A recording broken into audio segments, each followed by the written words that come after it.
In our paper in early December, we suggested there were probably various motives for Venezuela's saber-rattling over the Essequibo. Given the regime's unpopularity, trying to distract from opposition candidate Maria Corina Machado, we posited that it could be also compellence, but it was just one of our various hypotheses. And now we're very convinced that indeed Venezuela is pursuing this strategy with a carrot and stick kind of approach to extract concessions from Guyana.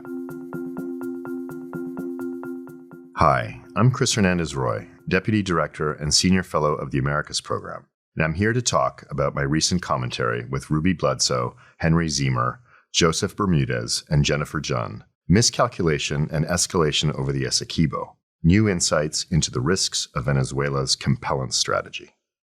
The commentary is about Venezuela's attempt to coerce Guyana into giving Venezuela some sort of concessions over the Essequibo territory. And by concessions, we're thinking of maybe joint exploration and reaping the benefits or profits from oil and gas exploration, other kinds of mines, particularly possible gold mines, which are known to exist in the broader border area between the two countries. And they'd be pursuing this policy by, on the one hand, encouraging Guyana to negotiate through diplomatic channels that they've set up through the Argyle process and where they held a recent meeting in Brazil. But on the other hand, and very sort of backhandedly, engaging in military maneuvers in the Essequibo or right next to the Essequibo to put pressure on Guyana to make those concessions.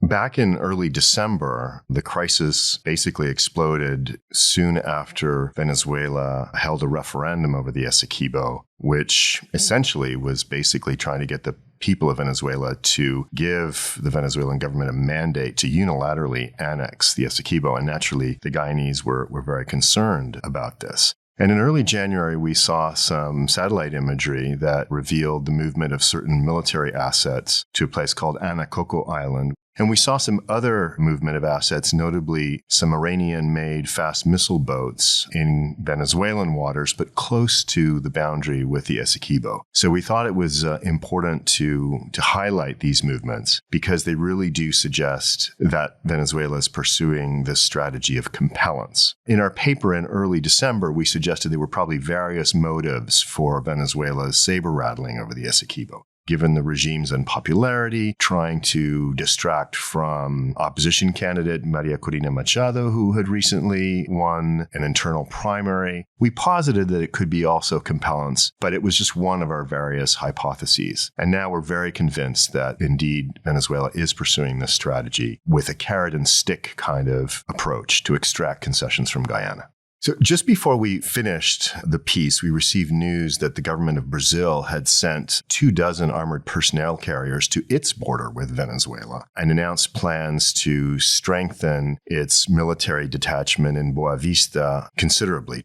And this is really significant because while Brazil is acting as a neutral mediator, providing its good offices for Guyana and Venezuela to meet in accordance with the Argyle Accords, at the same time, it must be seeing something in order for it to feel compelled to reinforce its border. I think that lends credence to our arguments that something nefarious is going on, and this strategy of compellence could, in fact, lead to greater military activity on the border, affecting possibly all three countries.